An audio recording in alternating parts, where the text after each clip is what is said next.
आप देख रहे हैं द लीडर हिंदी और मैं हूं आपके साथ स्वप्निल यादव। इस दुनिया का सबसे भारी वजन क्या है, ये सवाल अगर किसी मजदूर से पूछा जाए तो वो कहेगा कि उसके भूखे बच्चों का पेट उसके लिए सबसे भारी वजन है।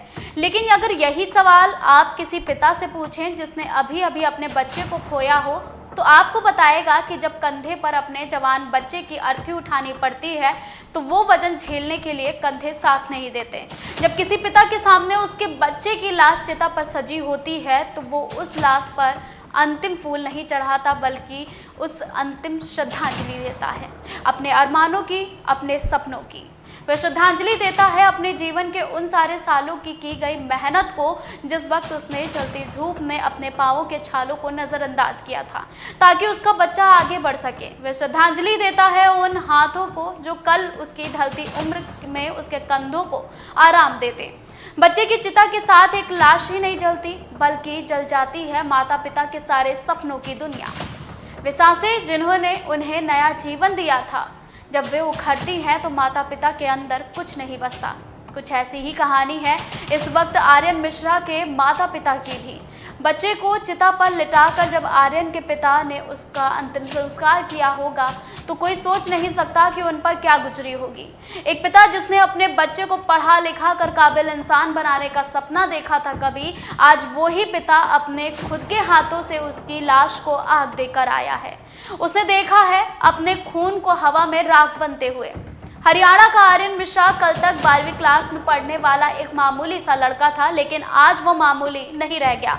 आर्यन तो इस दुनिया को छोड़कर चला गया है, लेकिन अपने पीछे छोड़ गया है अपने बिलखते माता पिता को, जो बस यही पूछ कर अधमरे हुए जा रहे हैं कि आखिर उनके मासूम बच्चे को गोली मारने का अधिकार हत्यारों को किसने दे दिया।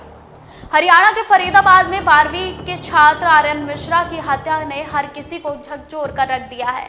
हर किसी के मन में यही सवाल है कि एक शक के चलते किसी का 30 किलोमीटर तक पीछा करने के बाद उसे गोली मार दी गई।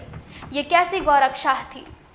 आर्यन को गोली मारने वाले आज कह रहे हैं कि उनको अफसोस है कि उन्होंने अपने ही एक भाई को गोली मार दी। आर्यन को गौ तस्कर समझकर गौरक्षकों ने गोली मारी थी। अब वही आरोपी कह रहे हैं कि उनसे गलती हो गई, लेकिन क्या उनकी इस गलती से उस पिता के सपने जो बेटे के साथ राख हो गए वो वापस आ जाएंगे? क्या रोती तड़पती माँ के सपने वापस आ जाएंगे? 23 अगस्त की रात कार में आर्यन अपने दोस्तों के साथ बैठा था। उस पर गौ तस्करों की कार समझकर फायरिंग कर दी गई। आर्यन ड्राइविंग सीट के बगल में बैठा हुआ था। इस दौरान गोली आर्यन के कान के पास गर्दन में जा लगी। यही नहीं, जैसे ही कार रुकी गौरक्षकों ने एक और गोली आर्यन के सीने में दाग दी, जिससे एक 12वीं क्लास के छात्र ने बिना किसी गलती के इस दुनिया से रुखसती ले ली और पीछे छोड़ दिए गंभीर सवाल जिनके जवाब को ढूंढने के लिए अब उसके माता पिता दर दर भटक रहे हैं। दिल्ली आगरा नेशनल हाईवे पर गतपुरी के पास आर्यन की हत्या के मामले में पुलिस ने 5 आरोपियों को गिरफ्तार किया है। आरोपियों की पहचान अनिल, किशन, वरुण, आदेश और सौरभ के रूप में हुई है। इन आरोपियों को गौरक्षक बताया जा रहा है, जिन्होंने आर्यन और उसकी कार में बैठे 2 दोस्तों को पशु तस्कर समझकर हाईवे पर लगभग 30 किलोमीटर तक उनका पीछा किया और फायरिंग की, जिसमें आर्यन की मौत हो गई। फिलहाल आर्यन तो अब इस दुनिया को छोड़कर चला गया है, लेकिन अपने पीछे छोड़ गया है कई सवाल, जिन सवालों के जवाब शायद मिल पाना मुश्किल है। लेकिन क्या सही मायने में ये गौरक्षा है?